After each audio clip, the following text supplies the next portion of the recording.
आड़ेलनि जे हथियार फिटा करण जे हवाले सां मुंहिंजी जमात उनखे ख़ुशि आमदेद बि चयो आहे, वेलकम बि चयो आहे। लेकिन तरीक़ेकार ते जमीयत उलमा इस्लाम के तहफ़ुज़ात आहिनि। जेका मालूमात असां ताईं पहुती आहे उहा इहा पहुती आहे त धाड़ेलनि खां हथियार ख़रीद कया विया आहिनि। सिंध हुकूमत हिकु हिकु हथियार जो मुआवज़ो ॾिनो आहे, वॾे हथियार खां वठी नंढे हथियार ताईं।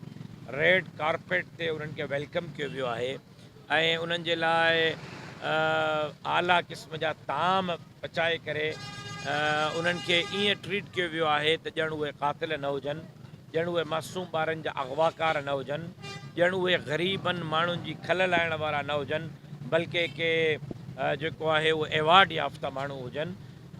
धाड़ेलनि जे हथियार फिटा करण ते जमीयत उलमा इस्लाम खे कोई एतिराज़ु कोन्हे। इहो जमीयत जो मुतालबो हो। सिंध अमन मार्च मां कयो, हिकु दफ़ो न ॿ दफ़ा कया, ॿ दफ़ा सिंध अमन जरगा कया। वज़ीर आज़म जे साम्हूं मां कच्चे में जॉइंट ऑपरेशन जो मुतालबो कयो। हाणे बि अॼु बि मां हिते अमन जो पैगाम खणी करे पहुतो आहियां।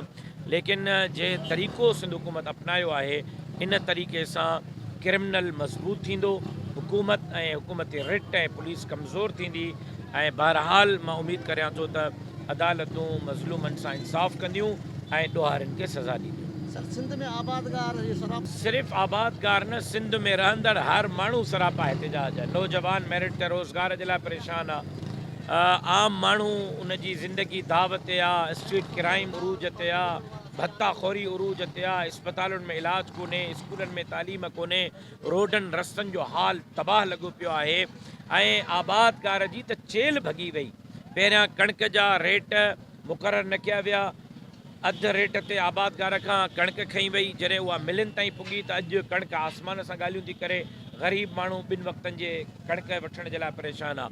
हाणे सारियुनि जा रेट पिया अचनि, दवा महांगी, ॿिज महांगो, अख़राजात डबल ऐं उन जा रेट एतिरा रखिया विया आहिनि ताकी हारीअ खे उनजो फ़ाइदो न पवे, ज़मींदार खे उनजो फ़ाइदो न पवे, बराए रास्त मिल मालिकान खे उनजो फ़ाइदो पए। मुंहिंजी जमात पहिरें ॾींहं खां रड़े पई इन ॻाल्हि ते त ठीकु रेट ॾिना वञनि हारियुनि खे, आबादगारनि खे, उन्हनि खे रिलीफ ॾिनो वञे ऐं जेका मिल मालिकान जी हठ धर्मी ऐं बदमाशी आहे, जंहिंजे ज़रिए उहे अवाम जी चेल भञी रहिया आहिनि। हिकु तरफ़ अवाम खे नुक़सानु ॾेई रहिया आहिनि, ॿिए तरफ़ जेको आहे उहो आबादगार खे नुक़सानु ॾेई रहिया आहिनि। अहिड़नि अंसरनि जे ख़िलाफ़ु कार्रवाई थियणु घुरिजे।